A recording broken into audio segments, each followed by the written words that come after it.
এই হাদিস শুনুন, শয়তান তিনটি জিনিস ভয় পায়। কয়টি?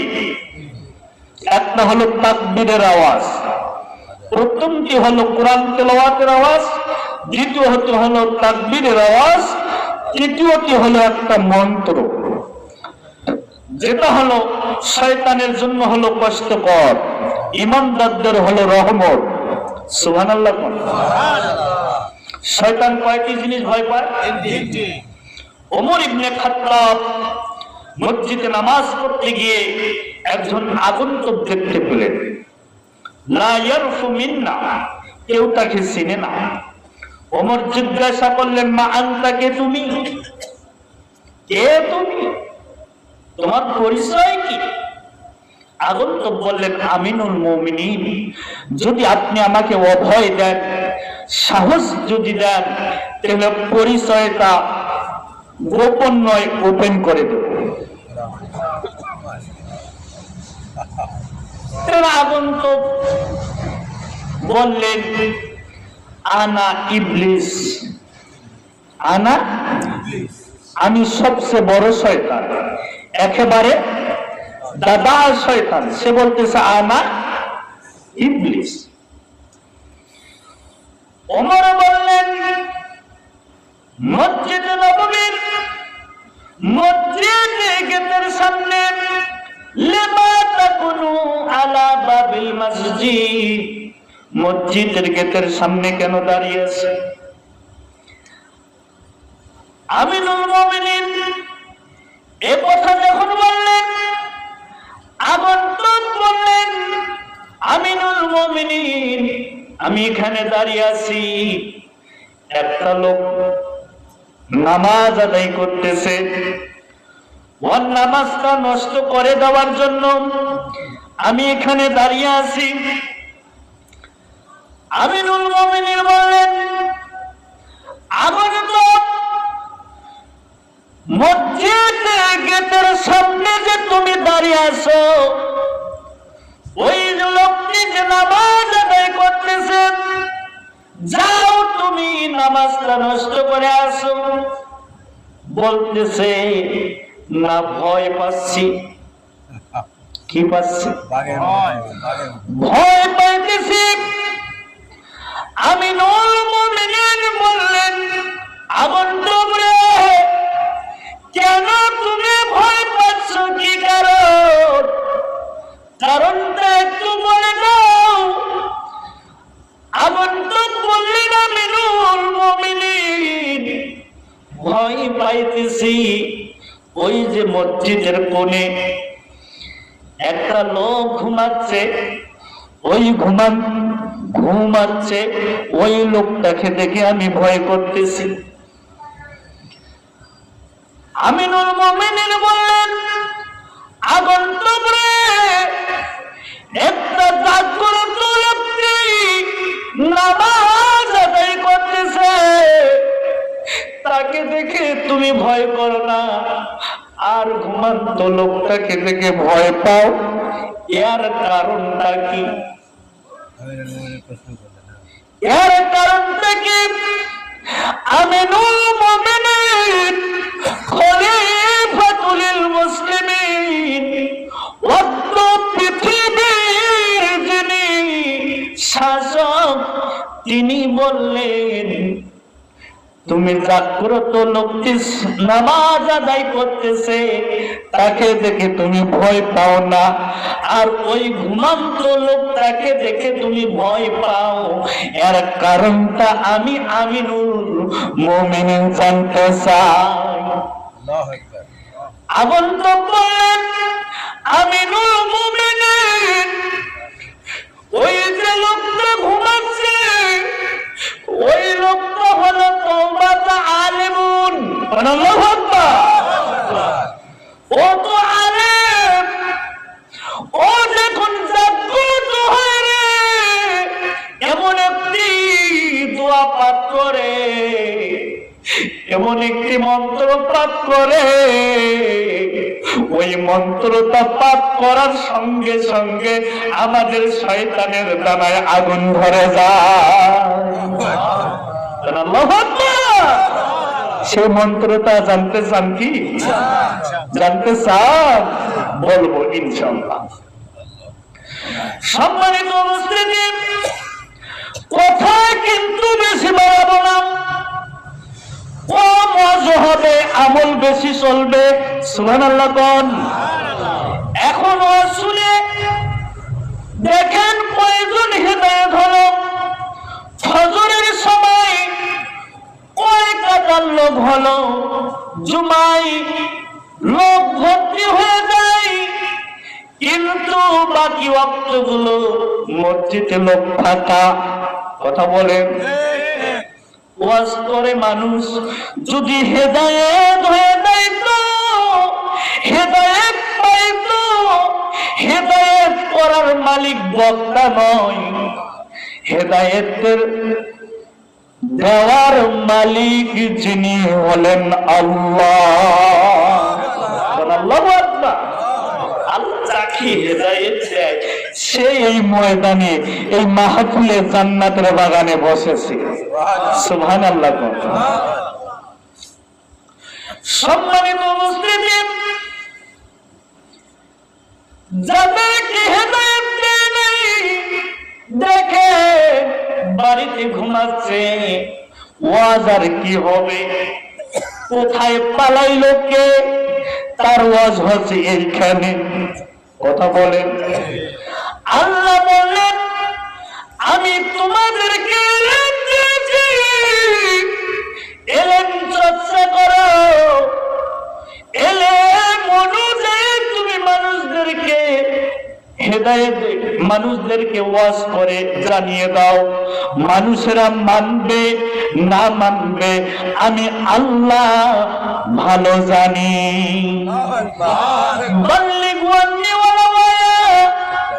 ও কেবলালবাসী, থানারবাসী লোকেরা, ও চৌমোহনী বাজার মুখে ভাইরা, কান খাড়া করে শুনবেন, কান খাড়া করে শুনবেন। আমরা কেউ দুনিয়ায় থাকবো না, থাকার জন্য আসি নাই। আমাদেরকে তওবা করে ফিরে আসতে হবে প্রভুর দরবারে। ওরে জীবনের মালিক তুমি সারা জীবন চলে না। কথা বলেন। ওরে জীবনের মালিক তুমি সারা জীবন চলে না, তুমি সারা, তোমার নবী সারা ভালো লাগে না রে জীবনের মালিক তুমি সারা জীবন চলে না। সম্মানিত উপস্থিতি, বিশ্ব নবী বলেন দুই সময় কিন্তু তওবা আল্লাহর দরবারে কবুল হয় না। ওস্তাদ বসে আছে, কয় সময়? দুই সময় তওবা কিন্তু আল্লাহর দরবারে কবুল হয় না। আল্লাহ কবুল করে না দুই সময়। এই দুই সময় তার কোন সময় জানার প্রয়োজন আছে না নাই? কেউ জানেন, কেউ জানেন না, কিন্তু মানে কয়জন? দুই সময় হলো, একটা হলো বাদুল গরগরা, সেদিন মৃত্যু হয়ে যাবে, মৃত্যুর দাগ আসবে। মানুষেরা বলবে আলেম কেঁদে কেন, হুজুর কেঁদে কেন, কলেমা পড়ে নাও, এই লোকটা তো মৃত্যু সজ্জারিত, জীবনে নামাজ পড়ে নাই। আছে না নাই? নামাজ পড়ে নাই, শেষ অবস্থায় এসে বললেন হুজুর চলেন তো একটু, আমার বাবা শেষ নিঃশ্বাস ত্যাগ করে চলে যাচ্ছে, একটু চলেন কলেমা পড়ে আসেন।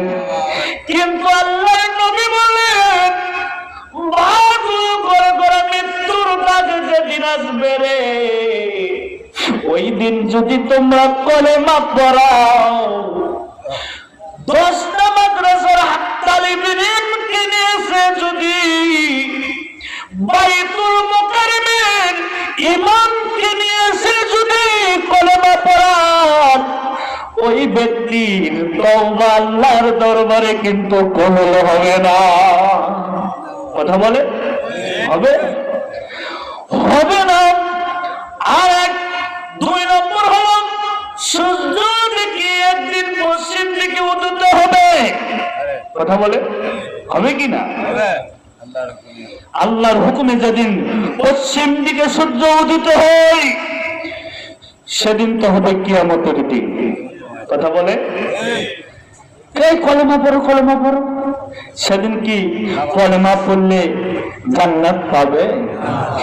এই ওয়াজ থেকে শিক্ষা নিতে হবে, এই মঞ্চ থেকে শিক্ষা নিতে হবে।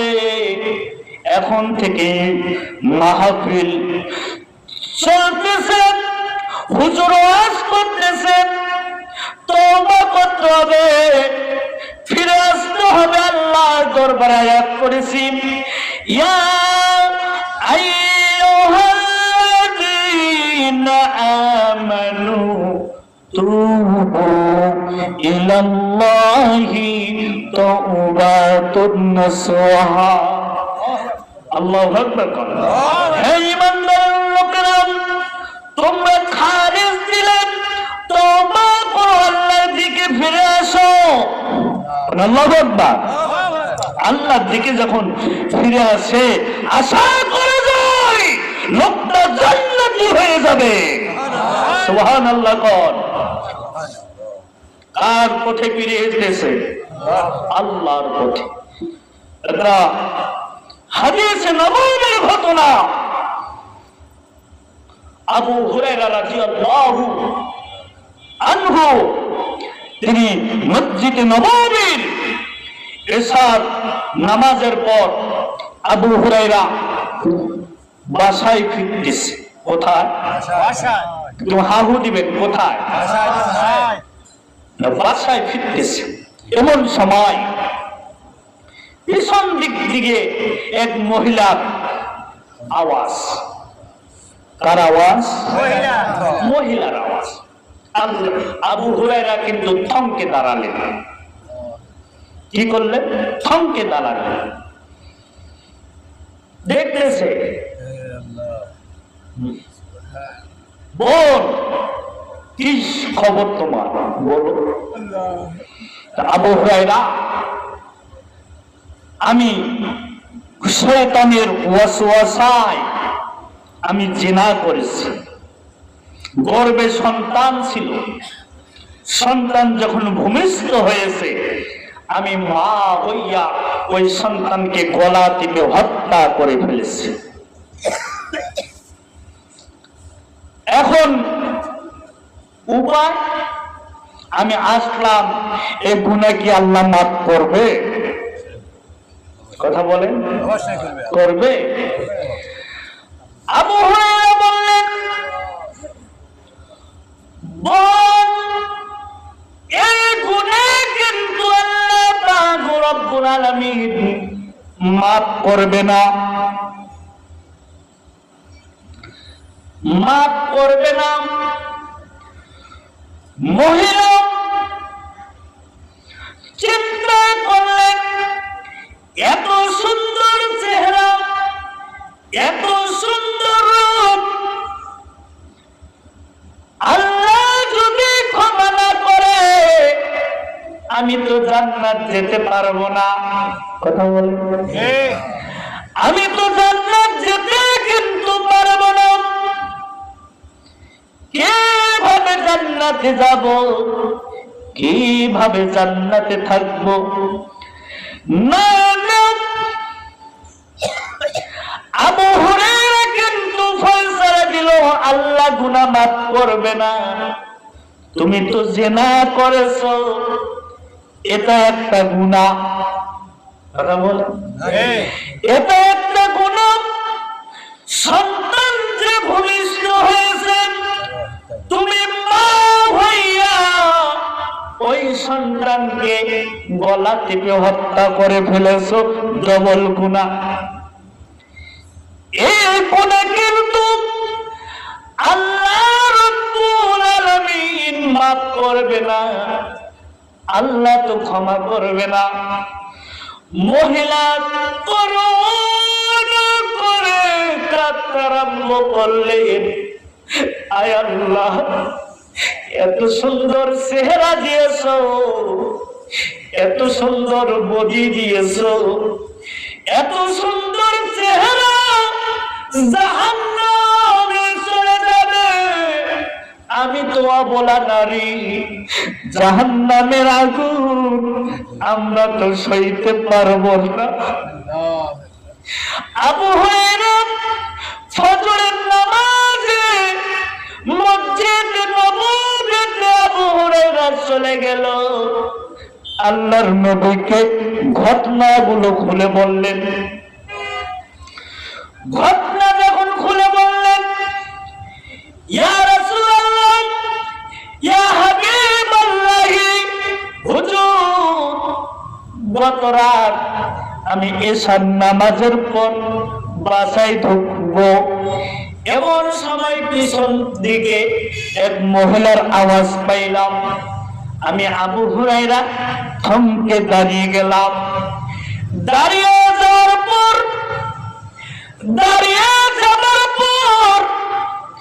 মহিলাকে বললাম, তোমার কি হয়েছে? তুমি এত রাতে কেন আমাকে তুমি ডাকছো? কি ব্যাপার, কেন ডাকলা, একটু বলো।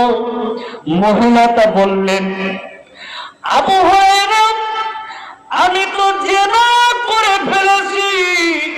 শয়তানের ওয়াসওয়াসায় পড়ে, শয়তানের কুমন্ত্রণায় পড়ে আমি জিনা করেছি। জিনা তো করেছি, এটা তো একটা পাপ। আর ওই জিনার কারণে যে আমার গর্ভে সন্তানটি ছিল, সন্তান যখন ভূমিষ্ঠ হয়ে গেল, আমি মা হইয়া ওই সন্তানকে গলা টিপে হত্যা করে ফেলেছি। ডবল পাপ। আল্লাহ নবী এই কথা যখন আল্লাহর নবীকে বললেন, আল্লাহর নবী বললেন, আবু হুরায়রা রে, তুমি কি বলেছো বলো, তুমি কি বলছো, তুমি কি ফয়সালা দিয়েছো বলো। আমি ফয়সালা দিয়েছি ইয়া রাসূলুল্লাহ, আমি ফয়সালা দিয়েছি, আমি ফয়সালা দিয়েছি যে এ গুনাহ আল্লাহ পাক রব্বুল আলামিন মাফ করবে না। এ গুনাহ কি? কথা বলেন না কেন? এইদিকে দেখেন, এইদিকে। এ গুনাহ আল্লাহ ক্ষমা করবে না, মাফ করবে না। আবু হুরায়রা, তুমি কি কোরআন পড়ো নাই? তুমি কি আয়াত পড়ো নাই? তুমি কেন বলেছো? কোন পরিপ্রেক্ষিতে বলেছো? কোন পরিপ্রেক্ষিতে এই জবাব তুমি দিয়েছো? না, আল্লাহ সুবহানাহু ওয়া তাআলা কোরআনের আয়াত আল্লাহ সুবহানাহু ওয়া তাআলা নাজিল করে জানাইয়া দিলেন। কি জানাইয়া দিলেন? আল্লাহ সুবহানাহু ওয়া তাআলা বললেন, আল্লাহর নবী আবু হুরায়রাকে বললেন, আবু হুরায়রা, ওই মহিলাটাকে যেইখানে তুমি পাইবা ওইখানে কিন্তু আয়াতটা জানাইয়া দিবা, না হলে ওই মহিলা যদি ওই অবস্থায় যদি মৃত্যু হয়ে যায়, আফসোসটা থেকে যাবে, জাহান্নাম তার জন্য কিন্তু অবধারিত হবে। যখন আয়াতটা তুমি পড়বা, আয়াতটা তুমি শোনাইবা, ওই মহিলা ওইভাবে আমল করে আল্লাহ তাআলা আগের পরের গুনাহগুলো মাফ করে আল্লাহ নেকি বুদ্ধ করে দেবে। আল্লাহ পাক রব্বুল আলামিন আয়াত নাযিল হয়ে গেল, আল্লাহর নবীর উপরে ওস্তাদ বসে আছে, আয়াত নাযিল হয়ে গেল সূরা ফুরকান আয়াত নম্বর ৭৭। আল্লাহু আকবার।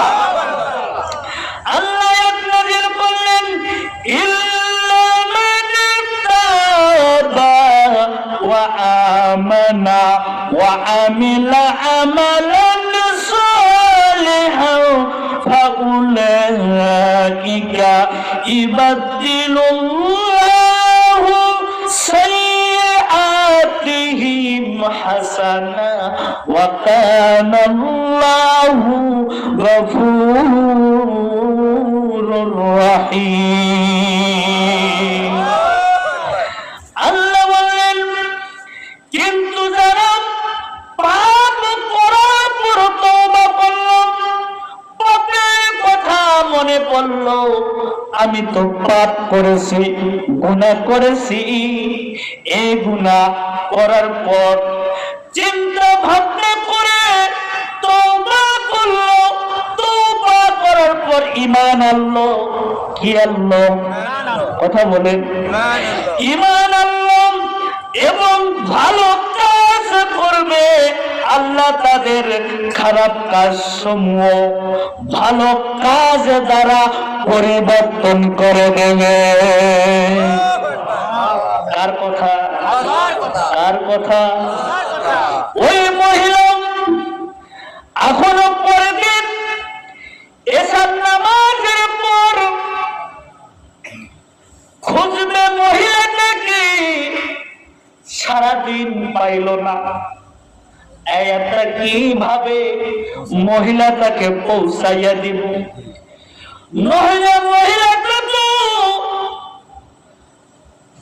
মহিলাটা তো চিন্তায় পেরেশান হয়ে আছে। আয়াতটা নাযিল করে দিল আল্লাহ।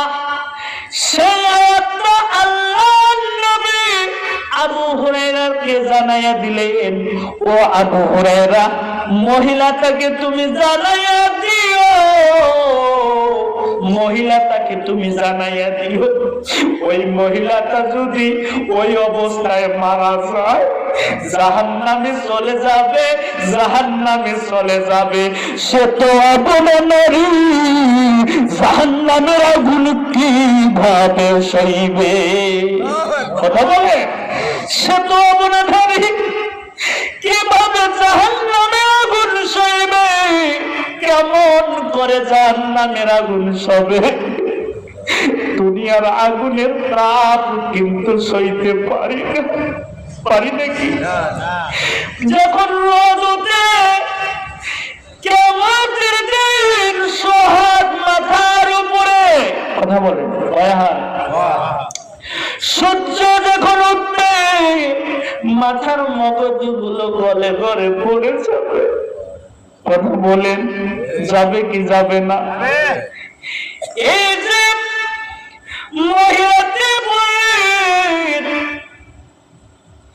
মহিলাকে বললেন জাহান্নামের আগুন সইতে তো পারবো না।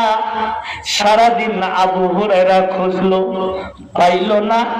এশার নামাজ পড়ে আবু হুরায়রা দরজা খুলতেছে, এমন সময় পিছন দিকে মহিলার আওয়াজ, মহিলার আওয়াজ। মহিলা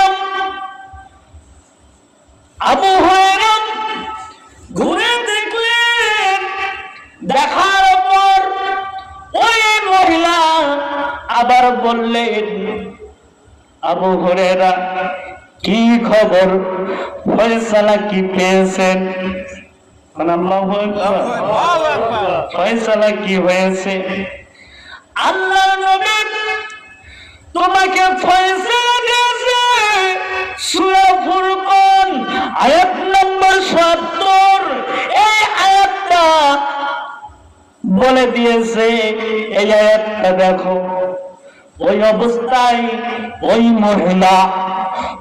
মহিলা আমল করে, আল্লাহ সুবহানাহু ওয়া তাআলা ওই মহিলার জিন্দেগি সমস্ত গুনাহগুলো আল্লাহ মাফ করেছে। সুবহানাল্লাহ। এত আস্তে সুবহানাল্লাহ কোন? সম্মানিত উপস্থিতি, ওই মহিলাটা তওবা করলো বুঝার পর। কি করার পর? বুঝার পর মহিলাটা নিজে মনে করলেন আমি ভুল করেছি, আমি গুনাহ করেছি। অনুশোচনা করলো, করার পর ওই মহিলা আল্লাহর দরবারে ফিরে আসলেন তওবা করে। আল্লাহ আগের পরের গুনাহগুলো মাফ করে দিয়ে ওই মহিলার আমলনামায় নেকি দিয়ে আল্লাহ ভরপুর করে দিলেন। সুবহানাল্লাহ। তওবা আমাদেরকে করা লাগবে কি লাগবে না? কথা বলেন, লাগবে কি লাগবে না?